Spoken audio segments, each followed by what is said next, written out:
welcome to week 1 of Puppy Day School with Zia. We are so excited to have her, and she has had such a good couple days. Her temperament is fantastic. She loves to play, but not in an appropriate way. She's enthusiastic but settles down. Those are all really good skills. So today, Zia!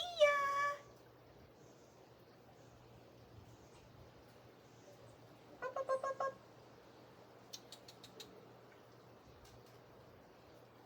Hi. Yes. So today what we're going to be talking about, Zia, are foundation skills. Up, up. Yes. Number 1 foundation skill is what we call name game. Zia, yes. Name game is not about teaching your puppy their name. It's about teaching your puppy, when I say your name, you need to look at me and find out what I need. And that is our number 1 goal for the first couple weeks. Zia! Yes. So what that should elicit is eventually, no matter what your dog is doing, Zia! Yes. They stop, whip around, and run to you and find out what you need, or they at least acknowledge you and then find out what kind of cue that you're looking for, or skill you're looking for at that point. Zia! Yes. So when I'm practicing this, I want to have very tiny pieces of treats, because I'm going to do this a lot. And I'm simply going to wait for the dog to look away. Zia!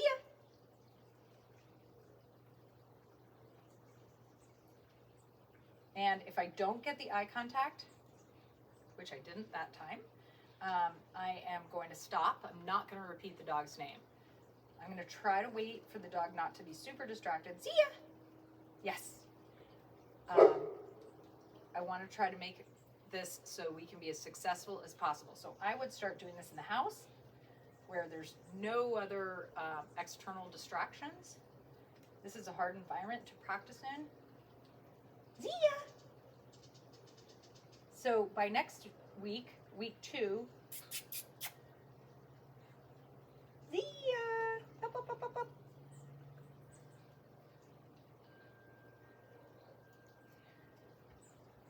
Yes. So normally I wouldn't wait that long and still reward, but for our purposes right now, yes. Anytime she gives me eye contact, I'm rewarding her, so she starts to associate, ooh, every time I look at you, good things happen. And she's also really tired. So this is my my 3rd video segment I've done today, so she's kind of at the tail end. So I don't expect to have a lot of drive or enthusiasm, because she's really ready for nap time. But I want to cover sort of our basic skills that we're working on this week. So really, week 1 is about getting comfortable, learning the routine, socializing with the other puppies, figuring out that working with me is really fun, our nap time, going in your crates, settling down, being around the cats, being around my older dog.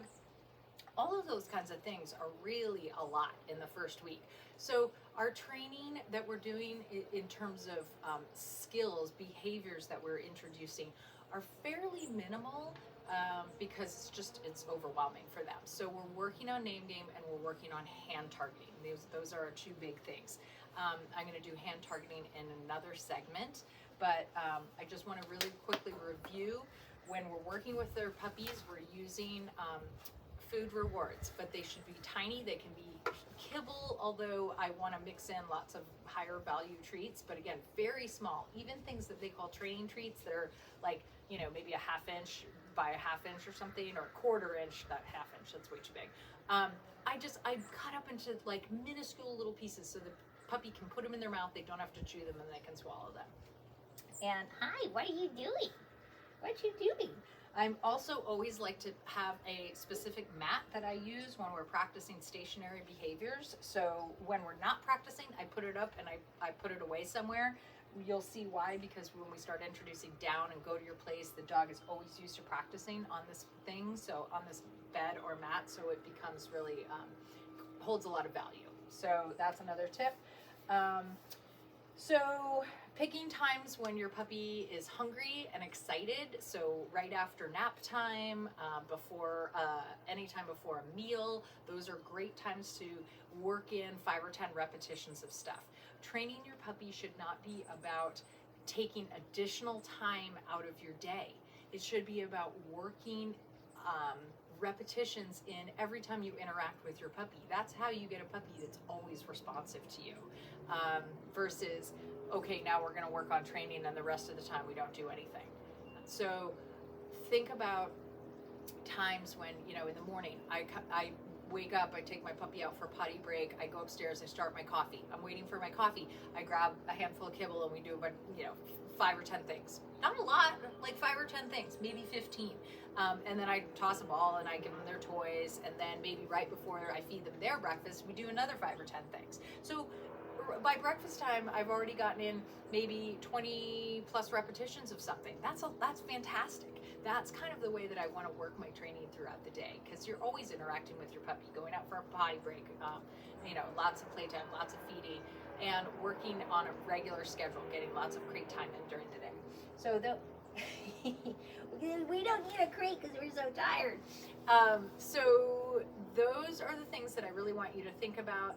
Also working on, we'll talk more in the coming videos about just asking for polite behaviors, no jumping. If I'm sitting here with food, getting the puppy to learn to sit on their mat and have that be rewarding versus jumping up on me or barking at me or doing things to get my attention. So those are really our focuses for the next we actually have a big gap because we won't be here for Thanksgiving week, so you'll have plenty of time to start introducing and practicing all these skills.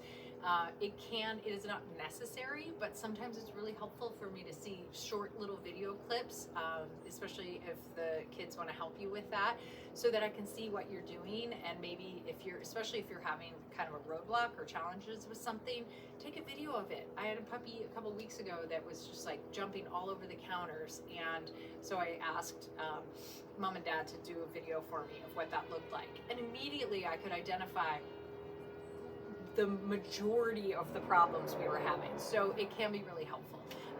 So next up will be our clip on hand targeting. All right, so I'm getting low so you guys can see me. Maybe I'll just back up a little bit. Okay, so we are gonna introduce our touch game, or hand targeting. It is something that is an awesome skill when your dog is really adept at figuring out the game, which they figure out pretty quickly. It basically is super simple. It is your puppy touching their nose to the palm of your hand. Yes! Yes! Good job! And I'm going to explain in a minute why we use it, okay? But first I'm going to do a couple demos for you. All right. See a touch? Yes. Okay, we use yes, it's our marker word. It means you have done the right thing. Touch. Yes. You have to be really careful when you're doing this to make sure your treat, which is being delivered from the opposite hand, is not in sight, because that'll be so distracting for the dog. Touch. Yes. But you are going to deliver it right in front of the target hand. So if my target hand is here, my treat is going to be, and the dog, boop, comes in and touches, boop, like that, you're going to deliver the treat right to this location, which basically keeps all the value here. What we don't want to have happen is the dog to hand target and then immediately start looking elsewhere for that treat, because eventually we're going to want them to do multiple hand targets in a row. Okay? Hey! Touch! Yes! Good job. Use, again, really tiny treats when we're practicing this. That one was too big. There's a lot of chewing. Oh my goodness. You are sitting so silly. Can't really see it right now. Touch. Yes. Touch. You can see her looking around at my other hand because she kind of knows. Touch. Yes. Good. So what happens if I put my hand out and I say touch and I don't get anything? then you need to put your hand away and you need to figure out how to make it easier. Add a little bit more movement. I'm going to stand up in a minute, which is usually how I want to do it, because I like to try to add more movement to my target hand, which leads the dog to it. So I'm just sitting here so you can see me when we're for the instruction part. So if I put out my hand and I said touch and the dog didn't do anything, didn't acknowledge it, I would put it away and I'd figure out, how do I make this easier? I do not want to repeat the cue. I do not want to leave my hand out there indefinitely. I don't want to move my hand towards the dog. Okay, so again, remember, all our training, we're shooting for really high levels of success. So I'm going to stand up now so you can sort of see what this looks like. Come here, bud. Come on. Hi. So when the dog is tired, hi. Yes, good job. Ready? Touch. Yes, good job. Very good. I'm going to move this mat because that sometimes encourages laying down, which we like, but not for this. Okay, ready? Touch. Okay, so if I get anything else, sit, whatnot, I'm going to start over. Hi. Ready? Let's go. Touch. Yes. Good job. Ready? Hi. See ya. Touch. Yes. Good job. Boop, boop, boop. Touch. Okay, I didn't get a touch. I got a look, but touch. Yes. Good. So you're gonna put that hand target nose level, but make her move a little bit and then move towards it. Right? Eventually, it can be utilized. So why do we use this? Basically, we use hand targeting as a way to distract the dog from other things, to refocus the dog. It can be a way to get a dog to move towards you if they, in place of a recall word like come, but I don't want you to utilize any of those right now. I want you to just practice getting the dog really good at bunking your hand one time, delivering the treat, and then start over. And then we'll talk about more ways to take that on the road and how we can use it to our benefit. But the dogs learn really quickly to hand target, and it's super fun because we can use it for lots of different things. So that is your second thing that you're going to work on over the next week. So name game for sure. She is still really, I mean, again, we're 3 days in, and day one is usually like, not crazy training. So name game, we really need to practice to get her to that point when she hears her name, her ears perk up, she's looking for you, she's trying to find out what you want. So practice lots of name game, and we'll see you guys in 2 weeks. Have a great Thanksgiving. Bye. All right, ready? Ready? Let's go.